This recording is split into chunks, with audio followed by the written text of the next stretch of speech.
What's up, everybody? It is Ominous for Responsible Gaming, doing an episode of I went again and played Unstable. So full disclosure, I really love this set. I love it in a way that it's true love. You can tell it's true love because just what it stands for and the way it goes about it makes me like it more than the sum of its parts, really. Um, and I had a great draft yesterday. Those are my 3 prize packs that I do want to open because I actually want to fill up my limited decks and potentially. I'm just going to lower the volume over here. I don't like how red it looks. Okay. Um, I want to fill up the limited decks that I had so that we can maybe play it some more on the side with those limited decks. So first I want to show you. I want to close this door so that the heater doesn't bother everybody. And I'm going to show you the deck quickly because it was a lot of fun. I did end up drafting a whole bunch of contraptions again. And it was kind of tricky as per usual because you end up doing too many draft picks with those contraptions, but this enabled me to have, let's see, 3 rares and a mythic again in my contraption decks, including contraption over here. How do you do that? Reanimate a creature. Those are so gorgeous. So reanimate a creature or send a creature from your graveyard to your hand. -6/-6 to target creature where X is the number of creature in the opponent's graveyard. Roll 2 dice and create 1/1 goblins equal to the difference between those 2 dice. That's actually not that great. It's kind of hard to roll the dice, and especially if somebody makes you re-roll one of them or kind of manipulate, you find yourself creating 1 goblin every 3 turns, which is meh. And this, it works with the dice as well, but then now with the difference, you assemble all the contraptions. Let me tell you, I had a roll. I had a 2 and a 5, I think, or a 1 and a 5. I assembled 4 or 5 contraptions in 1 turn. It was nuts. And on top of that, I had lose 2 life twice, and I had +3/+3. I also had a +2/+0 trample that I ended up removing just to make sure to hit the best ones, even though more than once I would assemble a lot of contraptions. So I still stayed away from playing the whole 9 or 10 of them that I had, but I think I could have. Now what happens is I was very solidified in blue. Look at those lands.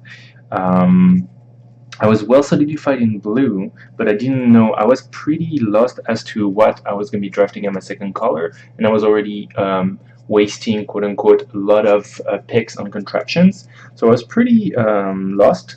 But second pick, pack 1, I got past Phoebe had a sneak, and I actually have the card over here. Boom. Phoebe had a sneak. So hard to show.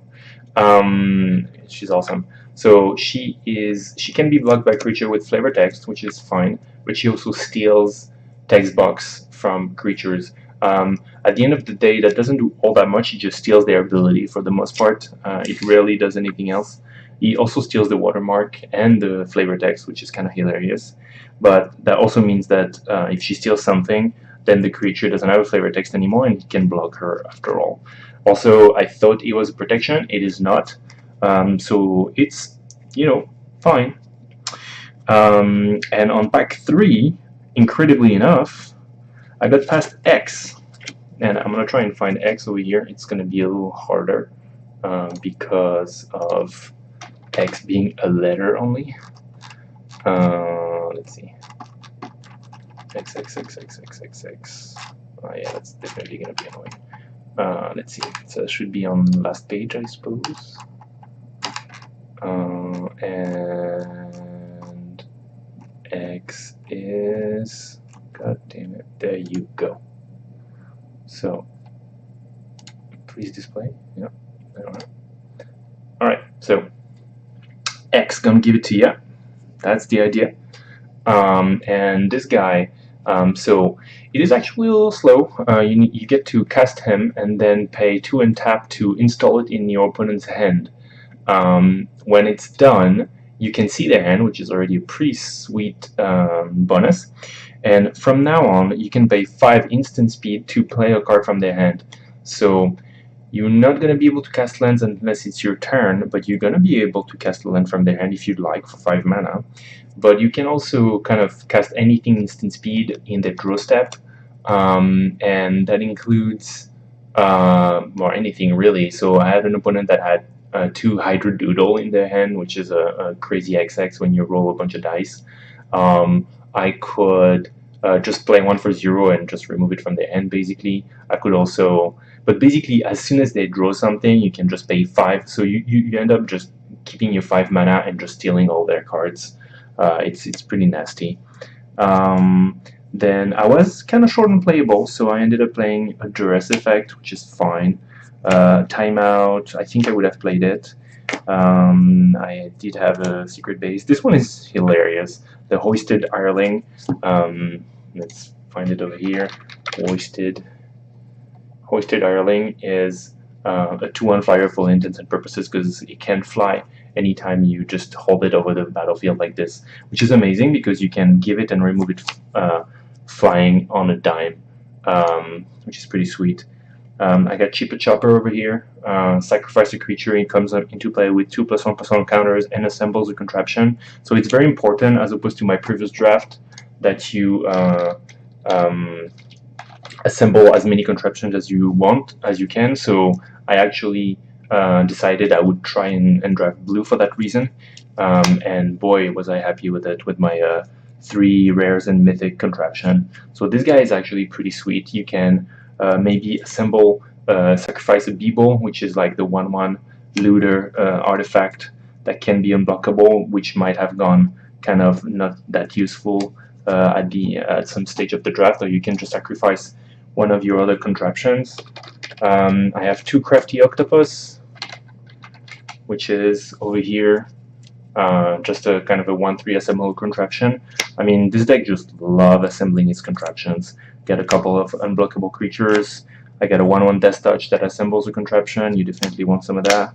I got Destroy a Creature, assemble a contraption, why not? And like I said, I was hurting for playable, so I have like a 2/3 for 4 that mill some cards, which is really not what I need.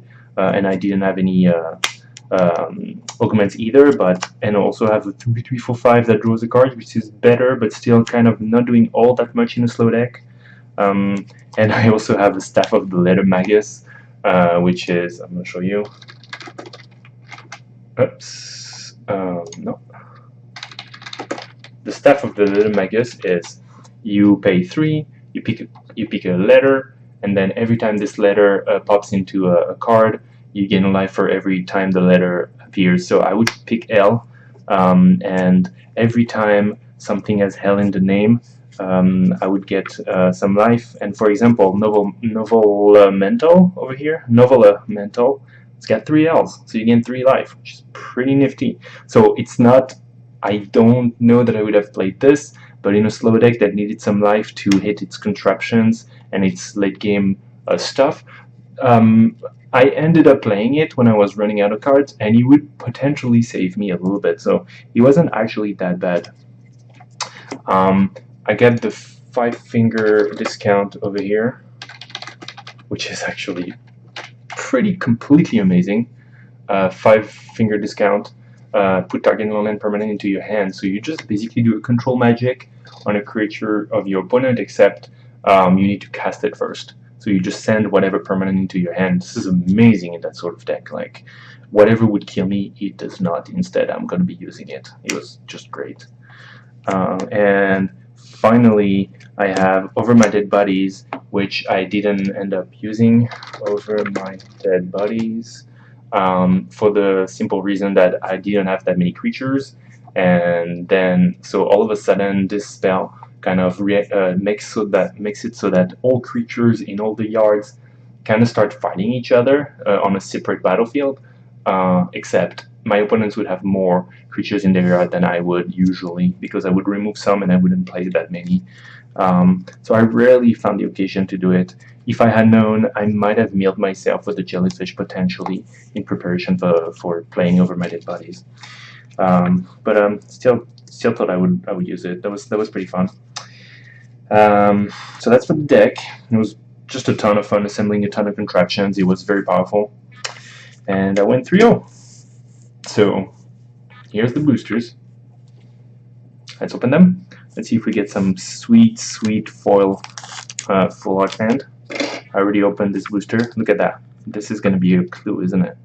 It's pretty sweet. I like it. You can kind of use that as a token if you'd like. So yeah, foil clue token. Why not? You don't really need clue tokens usually, apart from maybe what's his face, Tireless Tracker. So I guess I can have that handy in the cube.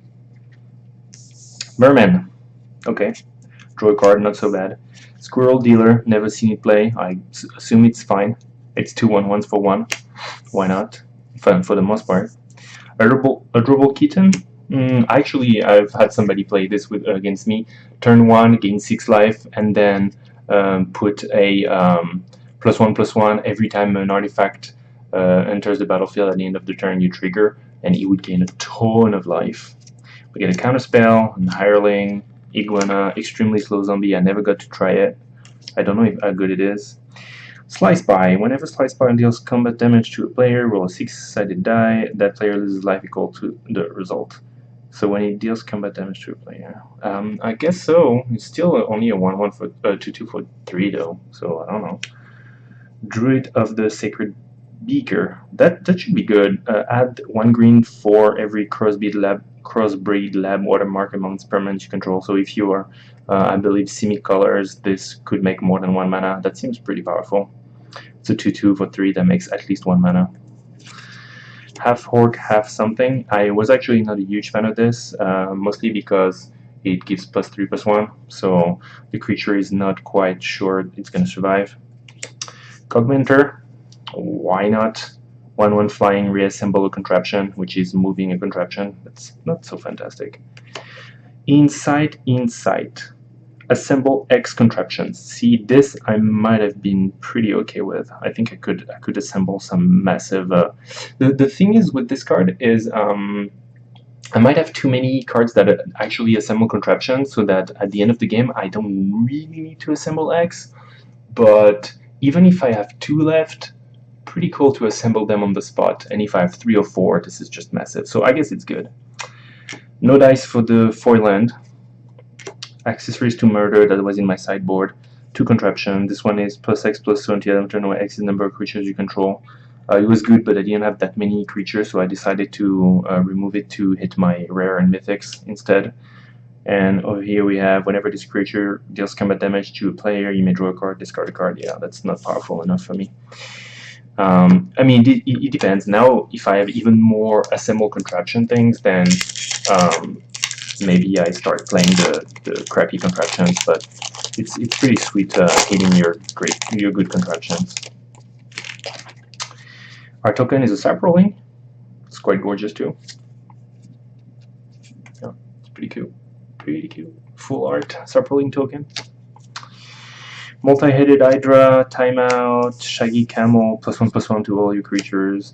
I've never seen anybody play Simic, so this one, for example, 2/2 reach for 3. Whenever you roll a 4 or higher on a die, put a +1 counter on it, and for 6 you can roll a die.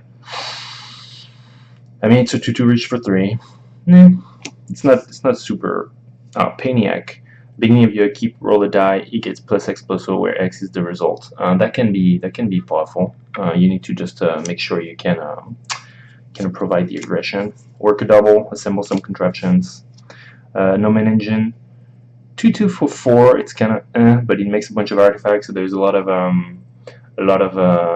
cards that care about how many artifacts you are, so that can be good. Get a Scroll, not so great. 1/1 for 2. And whenever you roll a 5 or higher on a die, it gets +X/+X, where X is the result. So it can only get +5/+5 or +5/+5 or +6/+6. Pretty awkward, I think. It still costs 6 to roll a die. I don't really get it. Spy Eye. Whenever Spy Eye deals combat damage to a player, you may draw a card from that player's library. Oh my god! That's fun. 1/3 flyer for 4. Love it. 9 of the Widget. This is so scary. I'm gonna just put it up there. Knight of the Widget. So Knight of the Widget is an XX or star star, where star is the number of permanents with the widget watermark on them. It's pretty common that your opponent just like drops on turn 3 something that's I've seen pretty frequently somehow my opponents attacking with a 4/4 on turn 4 just because they had a secret base and 3 permanents somehow. Pretty neat. Or if they play 1 on turn 4 before attacking. Jumbo Morph, again, I had this one in my initial pack. Let's put it back up. Jumbo Morph. It's fun. So every time you play a host, you get a free augment to attach to it. Why do I have so many cards here? What did I do? Oh, I just put it to the back. I got a forest this time. Forest still gorgeous. And a couple of contraptions that are not that exciting. Let's see, pack 3. 4 lands, last chance.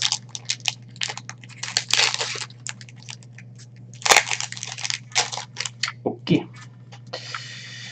Ah, we get an elemental token over here. That's cool. There you go. Foil. I don't think the foil aspect of the tokens is quite that interesting, except for the red ones somehow. They're pretty sweet, but still kind of cool. Ground Pounder, roll a 6-sided die, and he always gets +X, where X is the result, so that could be good, especially on a 2/2 for 2. Oh my god. And he only costs 4, not 6. When you roll a 5 or higher, it gets Trample, which is gravy on top. Lovely. That's pretty lovely. We got Old Guard, tap target creature without reminder text. There's actually quite a few reminder texts in this set, but I mean, it's a 2/1 that can tap some things. Blurry Beeble, so I didn't mention that, but Blurry Beeble is, I'm just going to put it blurry, oops, blurry over here. Blurry. As it turns out, my draft pod had a lot of people with glasses, so when you cast it, if your opponent doesn't have glasses, it's going to be unblockable. Not that great when your opponent can block it. Worker Double again, Hazmat Suit, don't care. Discard. We went over this one. Secret Base for Sneak, that's good. It's my color, Dimir colors. Steel Scroll again. Side quest. Target player in a silver border game you can see from your seat gains control of target creature you control at the end of turn. At the beginning of your next upkeep, put 2 +1/+1 counters on that creature. So what? So you give your creature for a turn to somebody in another game, and then next turn you get 2 +1/+1s. They have to not kill your creature. So something that's funny is you need to have people from inside the game do a lot of things for you in this set. They can reveal a card in your opponent's hand. I have a duress that it's a different person from a different game that makes a decision for you. And I did run into cases where the person I asked to make the decision didn't make a great one, or actually decided not to completely wreck my opponent, which is very unfortunate because it underpowers your spell by so much. It makes a duress with a bad decision is kind of effy, and I had that happen to me in the finals. That was kind of troublesome. Clock of Doom, pay 4 tap, crank to the next contraption, so you just get an extra turn and new contraptions to be used. It's still a lot of mana. I don't know that it's worth it. It's even with all my rare and mythic contraptions. Not really convinced. Steam Flogger of the Month. Oh, tell me. When Steam Flogger of the Month enters the battlefield, it assembles a contraption for each contraption you control. Okay, that's neat. Probably try and play this. Good old Steam Flogger of the Month. And the planes. Okay, oh, and we get the Reanimator contraption as a rare as well, an extra rare. It's kind of crazy. So you get a contraption, you get 1 or 2 contraption in every booster, and so it makes it so that very often you get an extra rare contraption in the deck in a booster on top of the regular rare. So it makes it kind of hard to not draft contraptions because you're like, what are all these rares that I'm seeing for quote-unquote free that won't even count as my deck rares and will trigger over and over again? It's very tempting, but you do find yourself with too few picks if you draft too many of them. So here we are. I'm starting to assemble a little collection of lands that I'm quite happy about. I'm not gonna lie. Look at these beauties. No 4 Lando this time, so bad luck next time. I'm kind of I'm really tempted to get a booster box from Unstable, because I'm pretty certain I would have a tremendous amount of fun drafting it again with people. Very happy with this set. Again, cannot state it enough. I've been kind of down on drafting the new sets. It's kind of always the same shtick. But this set, on top of being fun, apart from certain bombs, is actually very tight design. I feel like you really get a feel of a proper limited format where you can play to your best, draft to your best, and just kind of have the regular type of interactions. It really doesn't feel nearly as random and busted as you could imagine. So, pretty happy. That's gonna do it. Tell me what you think about those cards, those draft picks, and the set in general. I'll see you next time for probably a regular episode this time. Until then, play responsibly.